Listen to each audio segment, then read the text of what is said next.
This meeting is being recorded. Take only what you need and leave the land as you found it. Arapaho, Native American proverb. Welcome back to my YouTube channel, guys. This is Isaac Chacon, Chief Chacon. Welcome to this community. Welcome to this culture. I'm excited for today's topic. Today, we're going to be talking about as to whether or not the cross is really trying to point us back to the laws of nature. And if the laws of nature are really symbolically explained to us in the Bible, as well as if a plant-based lifestyle is being promoted symbolically at all in the Bible, how I got to where I'm at and how I found it all in the Bible. So we're going to get right into it, guys. I'm going to be quick but be effective. John 2:15 through 16 says, "And when he made a scourge of small cords, he drove them all out of the temple, and the sheep and the oxen, and poured out the changers' money, and overthrew the tables, and said unto them that sold doves, Take these things hence, make not my Father's house a house of merchandise." Okay, he drove the animals out of the temple, right? And said, don't sell this stuff in here. This is not meant to be a house of merchandise. And Jesus went into the temple of God and cast out all them that sold and bought in the temple, and overthrew the tables of the money changers and the seat of them that sold doves, and said unto them, It is written, My house shall be called the house of prayer, but ye have made it a den of thieves. Matthew 21:12 through 13.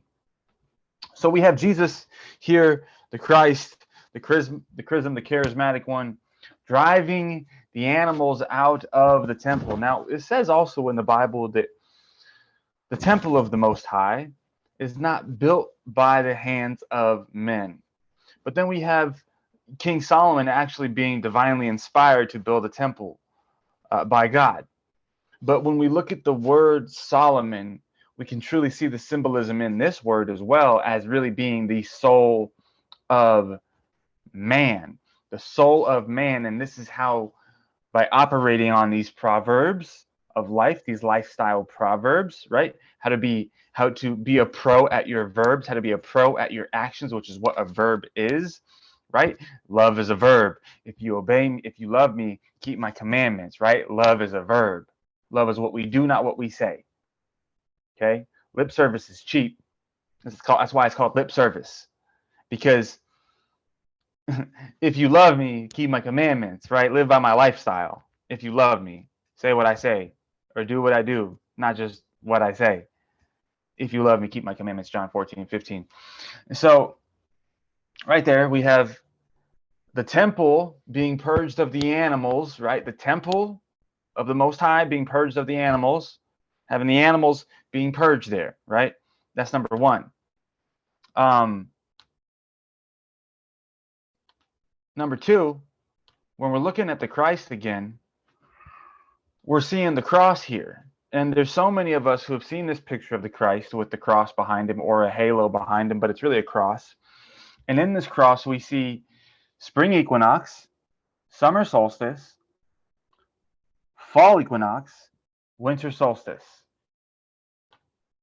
Spring equinox, summer solstice, fall equinox, winter solstice. We've seen these pictures of the Christ. We've seen these kinds of crosses. It's very easy to see these types of crosses with the sun in between, the sun in the middle, or the halo in the middle, but it's really the sun. How do I know it's the sun? Because it's the Son of God. It's the light of the world.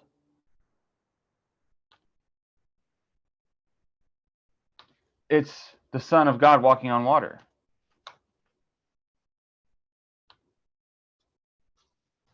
Look at that. When the Son of God walks on water, it's really just the sunlight reflected on the water. It's the light of the world, the morning star, walking on water.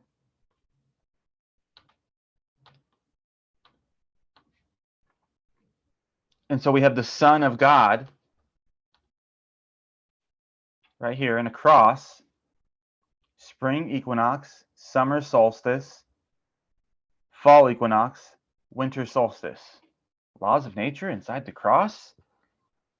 Is the cross pointing us to the solstices and the equinoxes and the spring and the clock?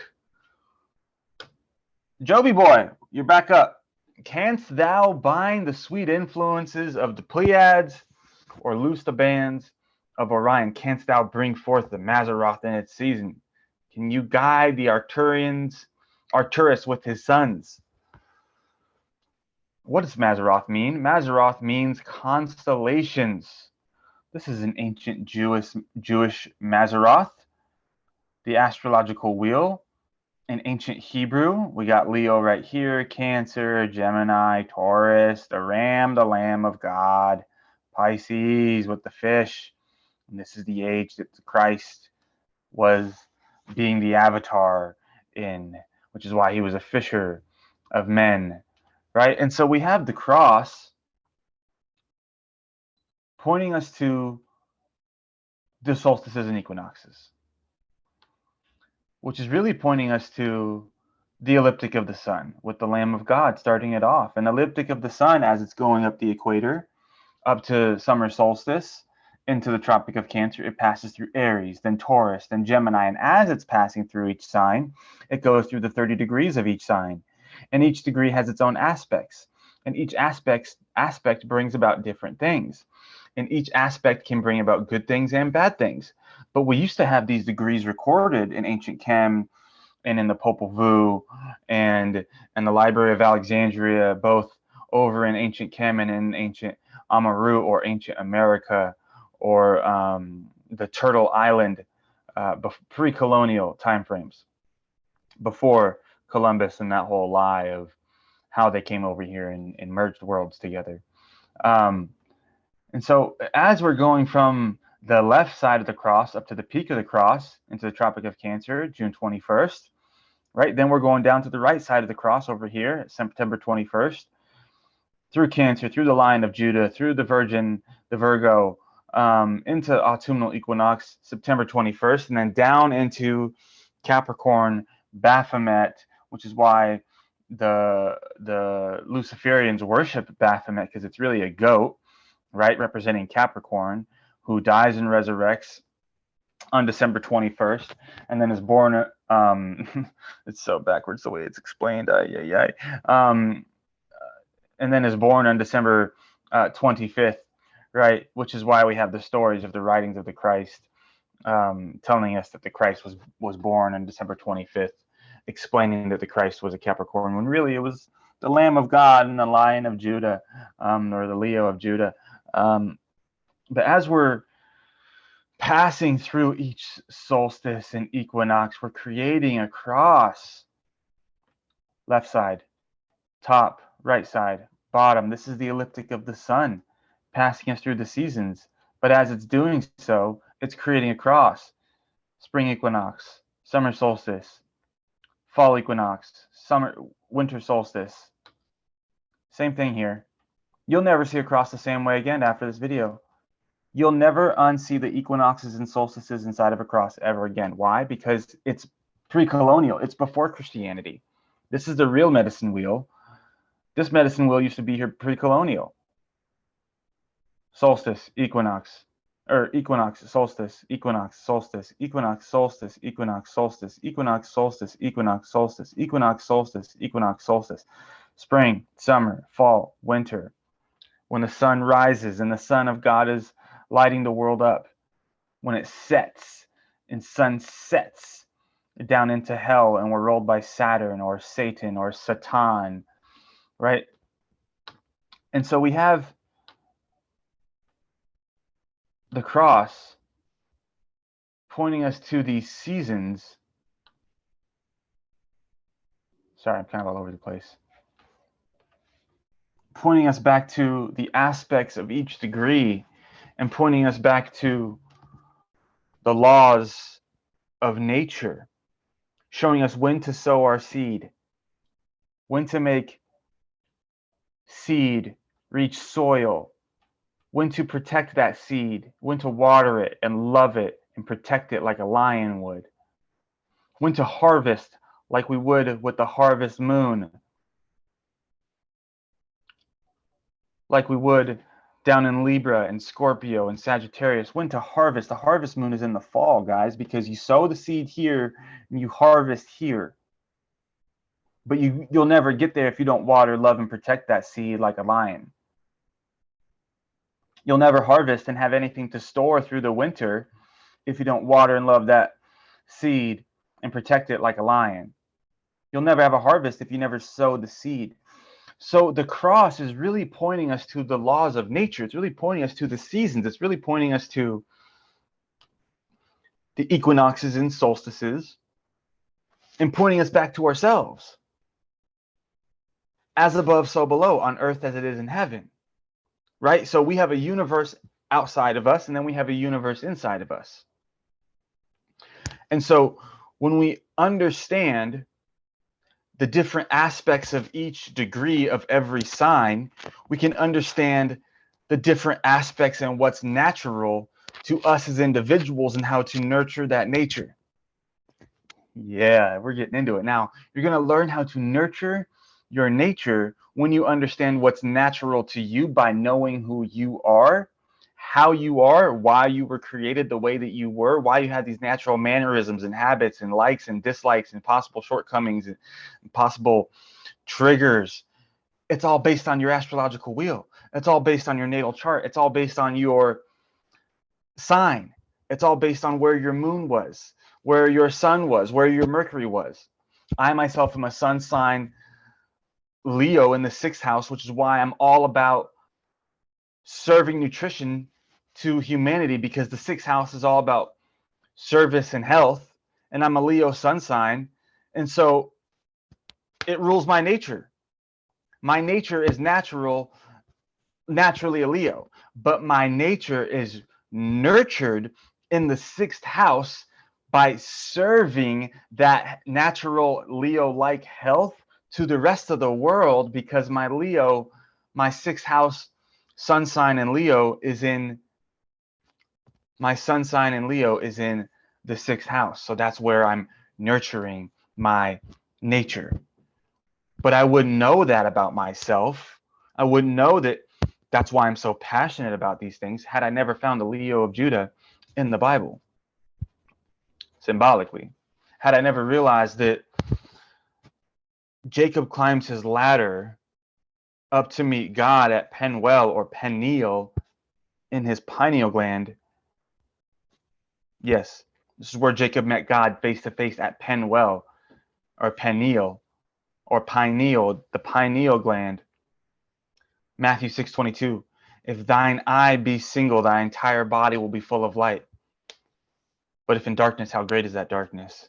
Meaning, if your pineal gland is activated, your entire body will be full of light. But if in darkness, how great is that darkness? If calcified by fluoride, how calcified, how dark? You can't see. You can't follow your own intuition. You'll be a follower for the rest of your life, following the wolves in sheep's clothing. In darkness, never finding your own light. Not being a light to the world because you don't even know who you are. How can you be a light to the world if you don't know who you are? If you're blindly following wolves in sheep's clothing. You can't nurture your nature in that way. But you can nurture your nature if you know the laws of nature. And the laws of nature point us to the 42 ideals of Ma'at. Now, before I go into this real quick, this is where the sun sets. Okay, in ancient Egypt, we've all heard the story of Horus versus Set. Horus rules the day, Set rules the night. This is when Horus, the son of God, the light of the world, is showing above the equator. And then as it sets below the equator, this is where Set rules, or Saturn rules. Okay, Saturn rules down here. Kronos, Saturn, the demiurge, rules down here. Horus rules up here. And when the Son of God sets, we step down into Saturn's world.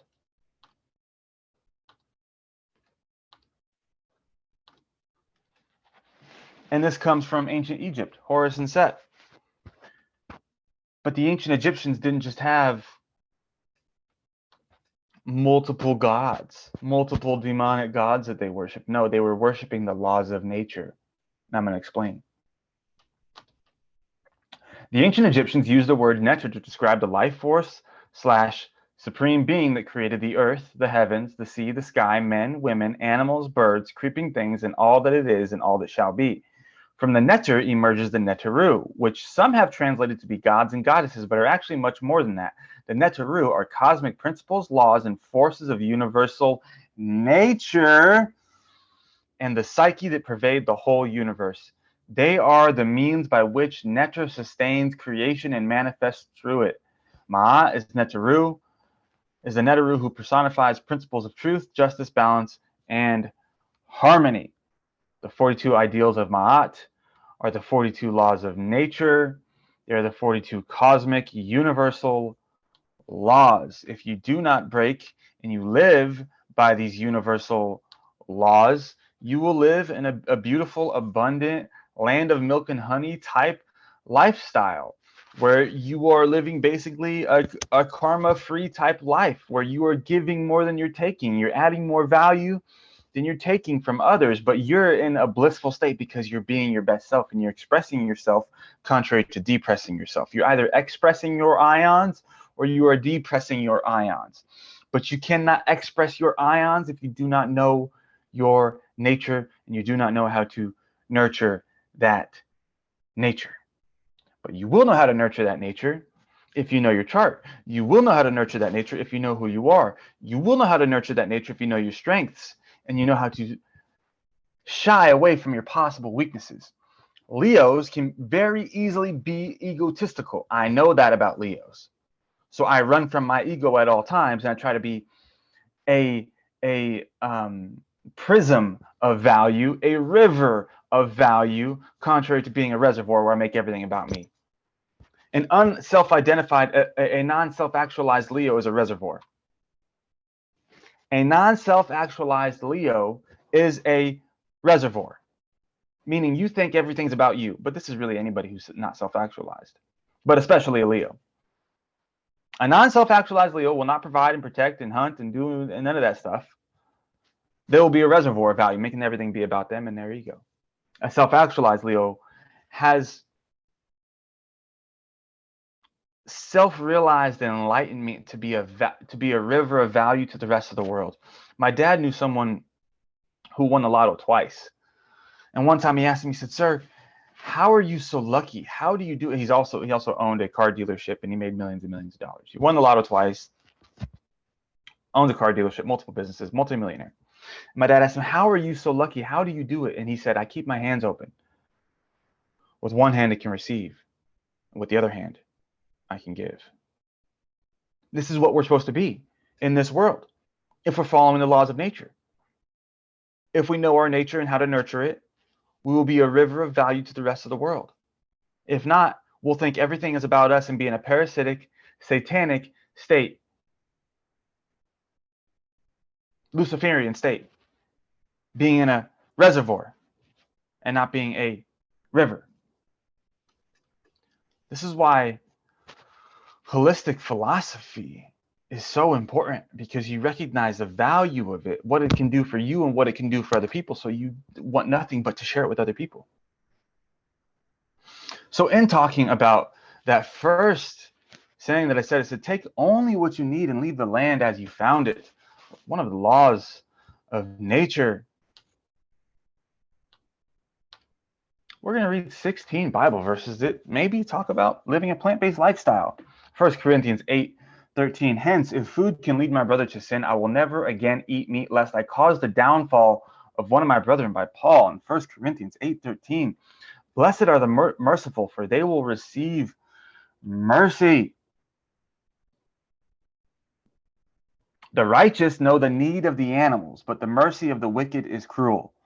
Look, you are tapping into your grace and your mercy when you recognize the need of the animals, and you recognize the fact that a pig squeals right before it's being murdered because it desires to experience life. A cow cries when it has its calf stolen from it because it desires to give its goodness to that calf, its life force to that calf, its purpose in life is to give life to that calf. That's why a cow mother cries when she has that calf stolen from her, as well as cries right before having its head chopped off and slaughtered. I ain't done yet. The righteous know the needs of the animals, but the mercy of the wicked is cruel. You tap into your righteousness when you recognize the needs of the animals.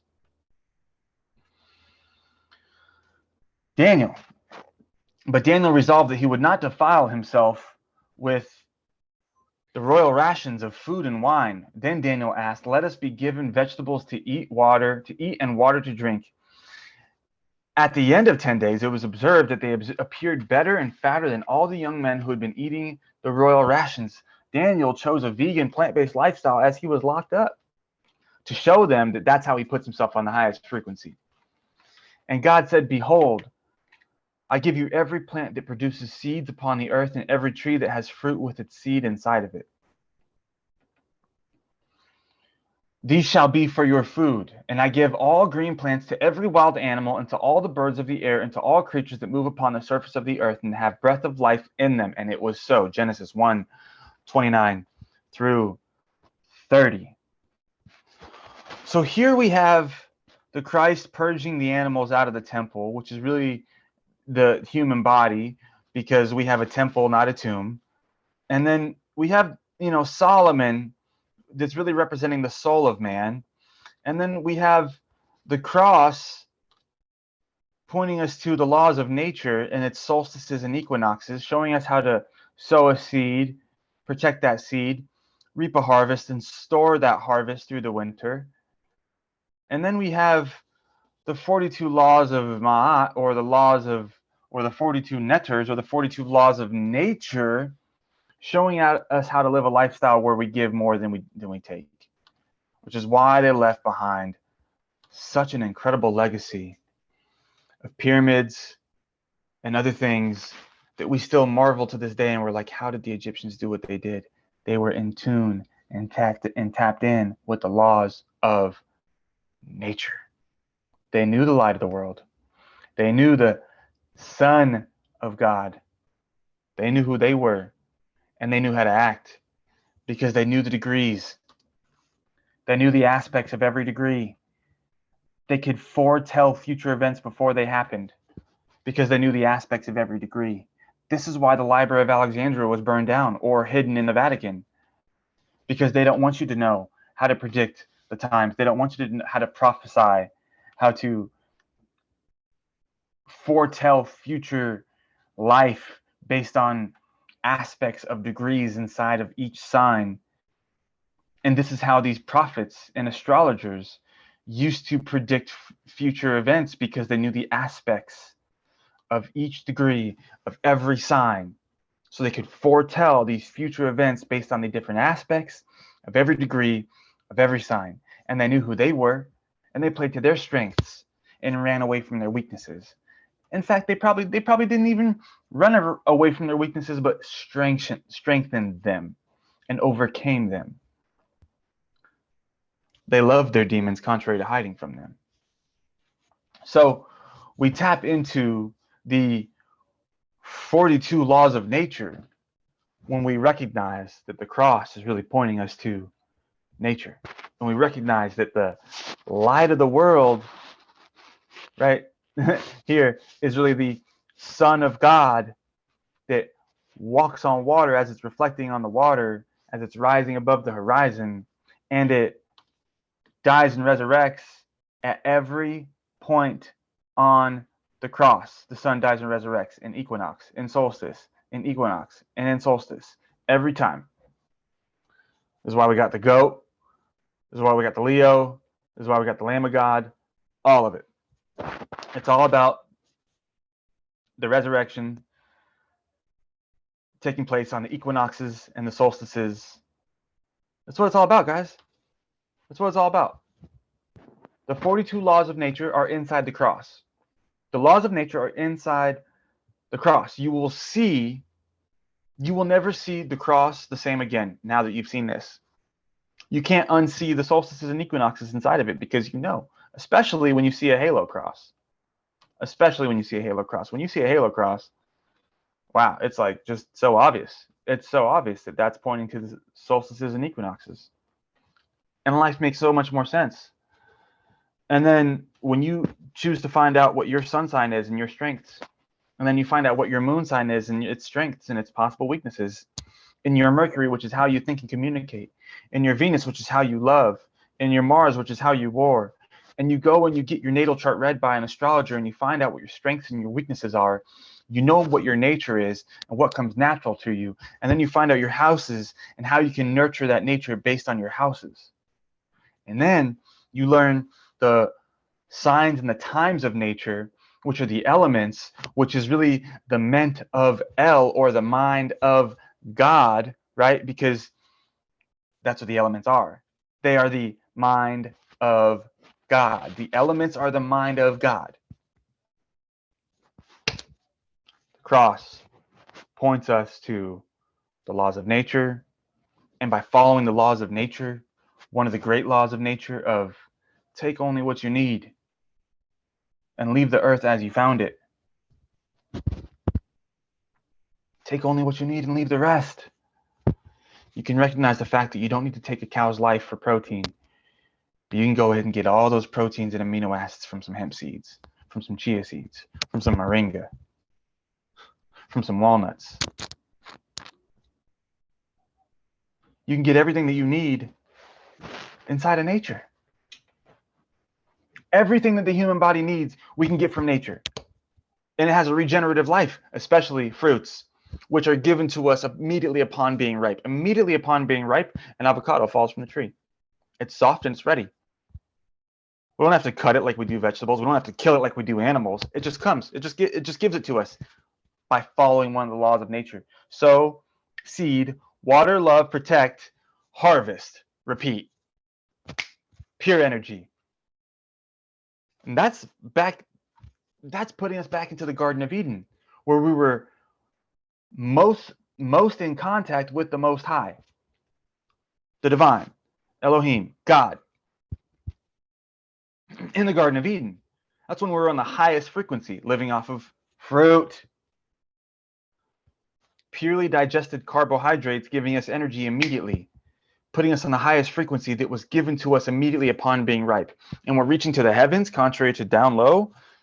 Not killing. We're definitely not killing. We don't have to do that. But we're reaching to the heavens. Puts you on the highest frequency. It's one of the laws of nature.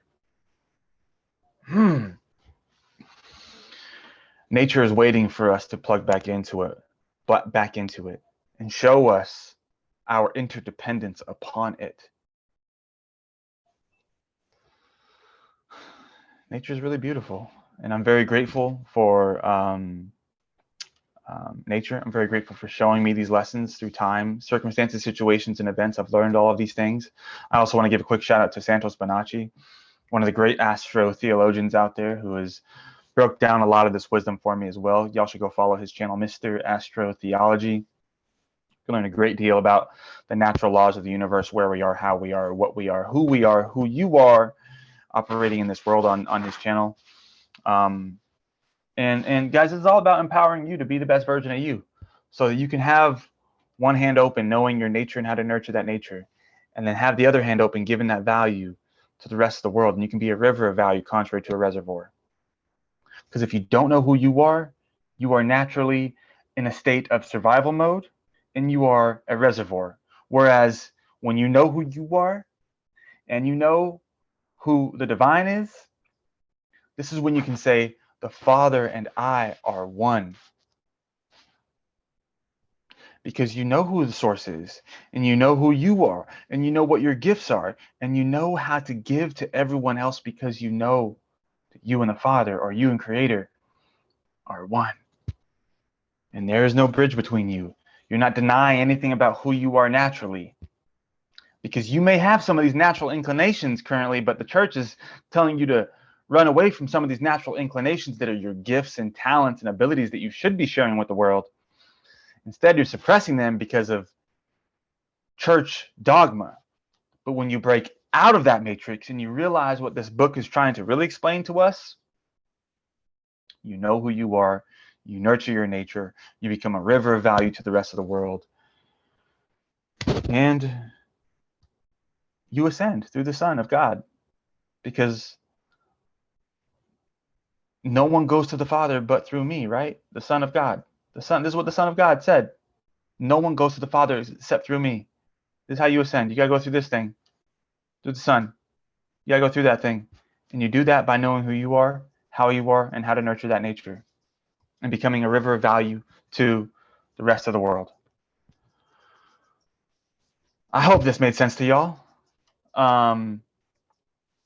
We went through vegan verses in the Bible. We went through the laws of nature. We went through nature being on the cross, the Son dying on the cross, Jacob meeting God in his pineal gland, the pineal gland, Matthew 6:22.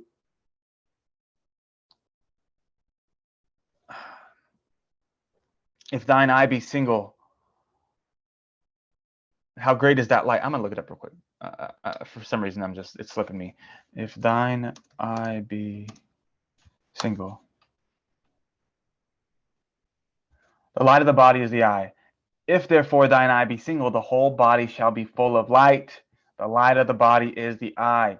If therefore thine eye be single, the whole body shall be full of light. Eye in the Greek is ophthalmos, and ophthalmos means your pineal gland. Your pineal gland is this, the pineal, the same thing, the same place where Jacob went and met the angel of the Lord and met God. Oh, Jacob of Israel, or Jacob Israel, or Isis, Ra, and El, all the constellations. Yeah, same thing, y'all. Still pointing to the constellations, which is really pointing to you, because universe up there, universe in here. As above, so below, on earth as it is in heaven. Know thyself. This is Chief Chacon. Appreciate y'all's time. Welcome to my channel. Welcome to this community. Free game. This is all we're giving out here. This is why an organic, plant-based, holistic lifestyle is important, because you're avoiding toxins. You're avoiding taking life from other people. You're giving life. You're putting yourself on the highest frequency, and you're in tune with the elements, the mind of El. And you're putting your body in the highest frequency possible. Giving to other people and not taking from others' sentient lives, and allowing them to experience the gift of life by fully activating this mercy and fully activating what's righteous in your heart and in your mind, merging your heart and mind together, and recognizing the fact that when you tap back into nature, nature is all you need. I appreciate y'all's time. Peace.